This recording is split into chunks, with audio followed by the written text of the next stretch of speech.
Many people think that entrepreneurship is about technical breakthroughs and genius innovations. Well, it may be, but it doesn't have to. And on the other side, many business ideas fail, and the technical inventions don't have a better success rate than the conventional solutions. So the real question is not how original your idea is and how you rely on the latest technology. The point is that you find a lasting way to provide a meaningful benefit for a real customer need. This is what the true business opportunities are made from. I'm Jost Jacoby. I'm a professor at HDBW, teaching entrepreneurship, venture financing, and strategic management. At HDBW, I help students to turn ideas into feasible business models and to understand how to create value in uncertain environments. To do business has always been dynamic, and the way we do business is becoming more dynamic all the time. We see the fast pace of technical innovation providing us with powerful tools, one better and faster and more economic than the other. We experience the death of distance, which makes us communicate and share information and even the physical products on a global scale.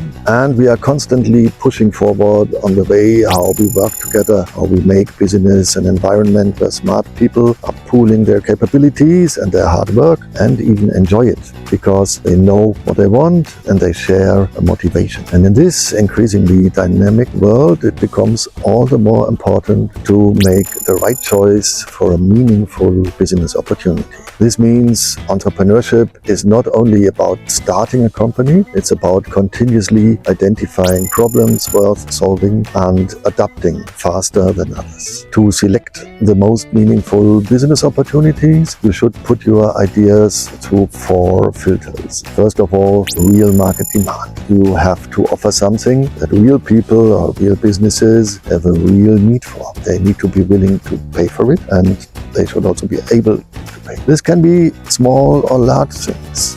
There are successful businesses built on supercomputers as well as simple products like cookies or paperclips. Second, you need a credible solution. The way how you solve this problem, how you offer your product or your service to your customers must be technically realistic, must be understandable and easy to use, and it must make a significant difference to alternative solutions. Your competitive advantage, as we call it, is a must-have. No competitive advantage is equal to no customer. But on the other hand, it does not have to change the world. Sometimes it is things like being at the right place at the right time or having a friendly service that make the difference. The third filter is that you need feasible realization of your business. Do you have the know-how and the skill and the manpower? Do you have the financial resource to implement your business? Do you have enough time to bring your product to market? And of course, you don't have to solve those questions on your own, but you should consider how you can bring in somebody as a partner,